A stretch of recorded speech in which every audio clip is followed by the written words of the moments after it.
and see how easy it is to switch and save on condo insurance.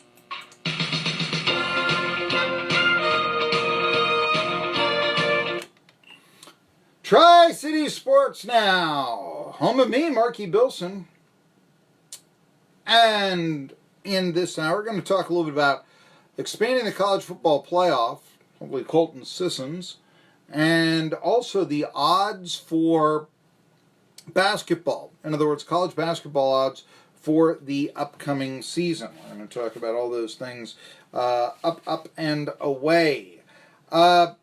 I guess to begin with, because college football is just around the corner, a lot of people I'm noticing here, you know, Jarrett Guarantano did the monologue on him last week. I'm a little surprised that I'm seeing a lot of people saying Guarantano could be the breakout star of college football. And I don't know if that's because, you know, Tennessee, let's face it, you know, you read stories on them in the off season, and it's Vols have good day at church. You know, I mean, which was an actual story last year and such. I do think a lot of it had to do with this 12-3 touchdown interception ratio. Look, we heard from Caleb Calhoun on Asian House Vols Talk with Caleb Calhoun of allfortennessee.com. We did hear about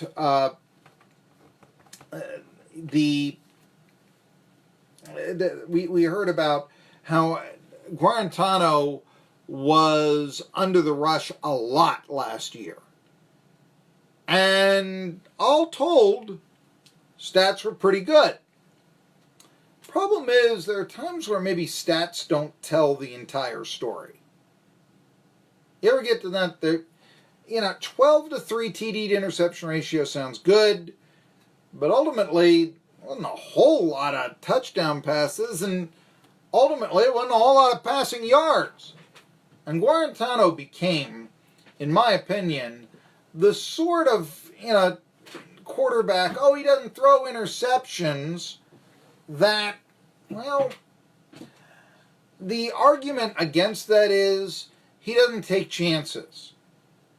He's willing to throw a 5-yard screen instead of a 15-yard first down. He won't throw deep. And in fact, when for the first time really all year, Guarantano, there were a couple of plays you could give, but when he really had to throw deep against Florida, that's when he got picked off twice. 3 interceptions all year long. The other one was against Vandy.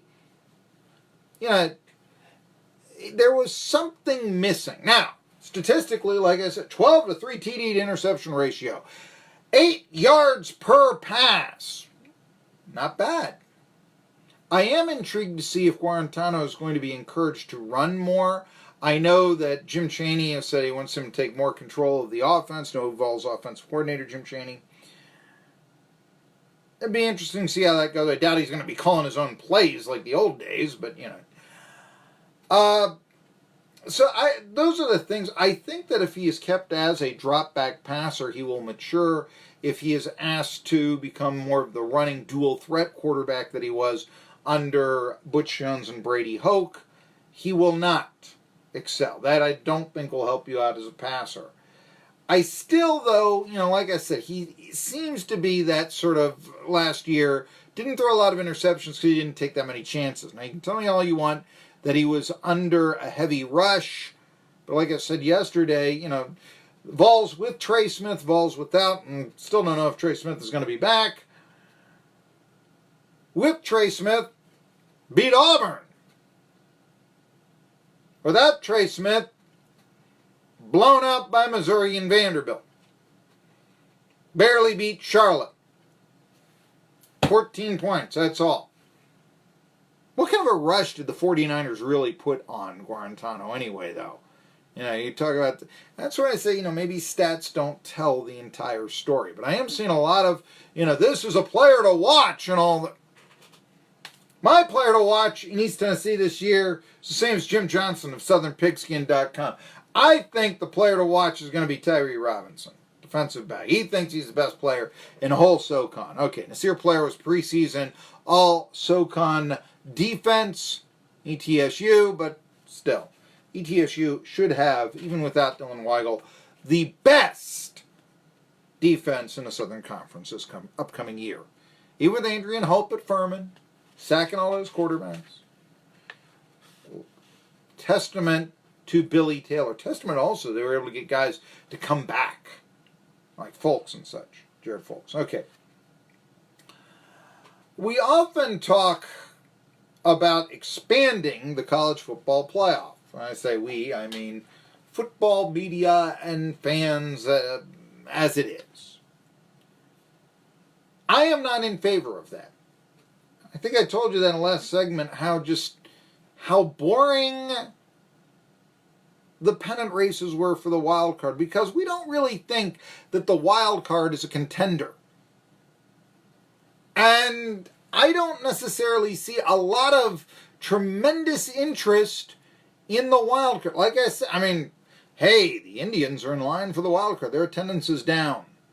You know, the Rays are in contention still for the wild card. They're talking about moving half their games to Montreal. Stupid idea if it goes through, but nevertheless. It is a situation where I don't know if there is that much interest in who's going to finish fifth. I will admit, you know, I've gotten somehow intrigued by what 9-7 team is going to make the NFL playoffs. I give you that. I don't know. Maybe it's because I've seen that last wild card win the Super Bowl when the Steelers did it, or when the Patriots against Chicago Bears they had no chance of winning it, went to the Super Bowl back in 1985-86, or even when the last time the Packers won it, they won it as a 6th seed.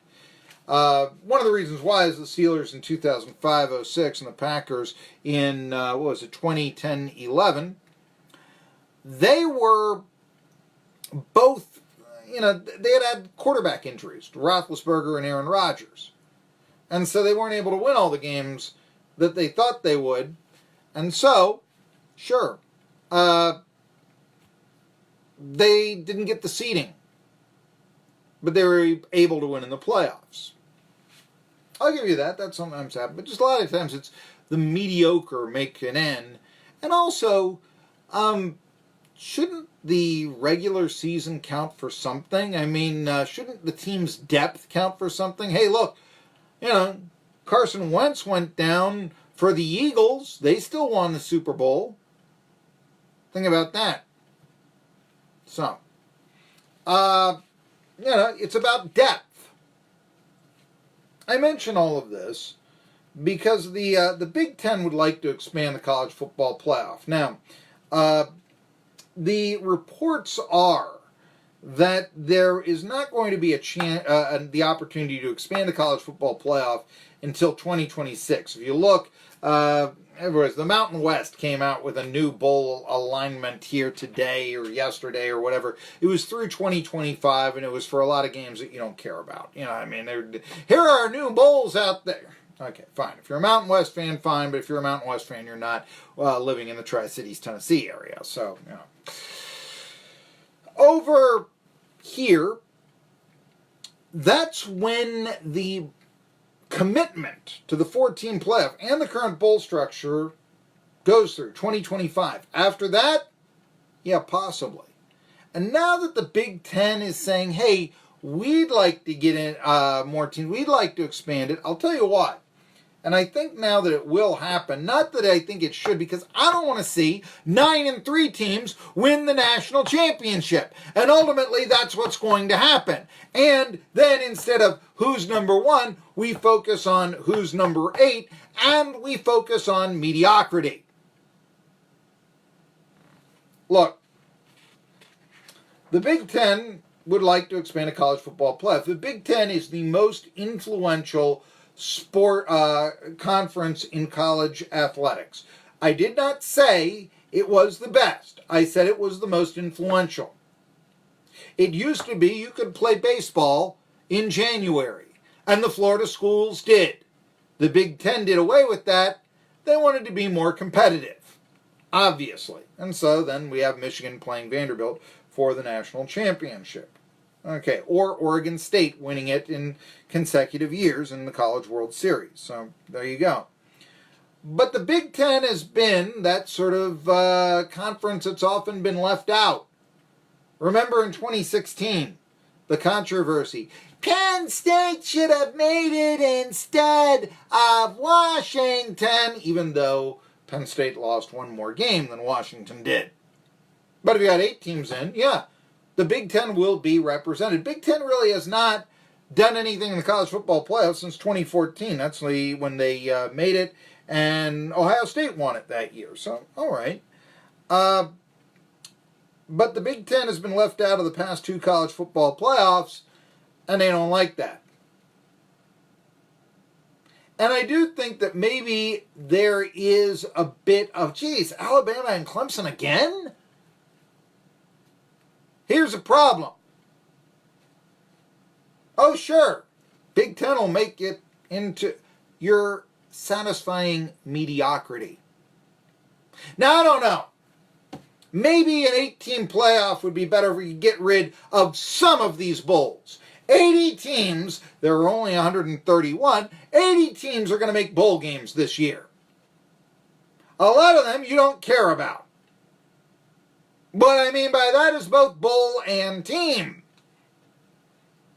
It was fun when Western Michigan was rowing the boat. Not so much now that that boat has sailed to Minnesota. So, there was a bowl game, like I said, with BYU on Tennessee's schedule this year, there's a bowl game between BYU and Western Michigan last year. I couldn't tell you which one it is. Maybe that's a lack of research on my part. But it was BYU and Western Michigan. That isn't exactly, the Vols are in it. You're going to watch that, because it's the Vols. Or if you're a Hokies fan, the Hokies, the Tar Heels, the Wolfpack, or whoever. But the idea is the Big Ten would like to get the field expanded. And now the word is, this comes out of Big Ten Media Days, that you look for 2026. That's what the word is. Question I just got, I might be for it if we can just get about 20 of these bowl games to go away. Actually, I'd like 30 of them too. A bowl game should be a reward. A bowl game now is meaningless. They're putting bowl games in Fenway Park. That'll be fun to sit in December. This is just, I thought Detroit the day after Christmas was bad. Anyhow, by the way, Penn State's James Franklin has a unique perspective. He has coached, of course, at Vandy and Penn State, and he said at Media Days, I've been a head coach in the SEC, I've been a head coach in the Big Ten, and I love our conference. He's speaking of the Big Ten. I think we do it the right way, both on and off the field. The Penn State coach said this. I know he wasn't around with Jerry Sandusky. That is a real shot at the SEC. Say this, you keep it at 4, you know you're going to have a true champ. You take it to 8, yeah, you're going to have a 9-3 team luck into it at some point, and you're going to satisfy the James Franklins, the good, and not the, let us say, Nick Saban's, the great. Come back, I'm going to tell you who is favored to win the national championship in basketball next year. Tri-Cities Sports Now. When you refinance at Clinchfield Federal Credit Union this summer, show us the best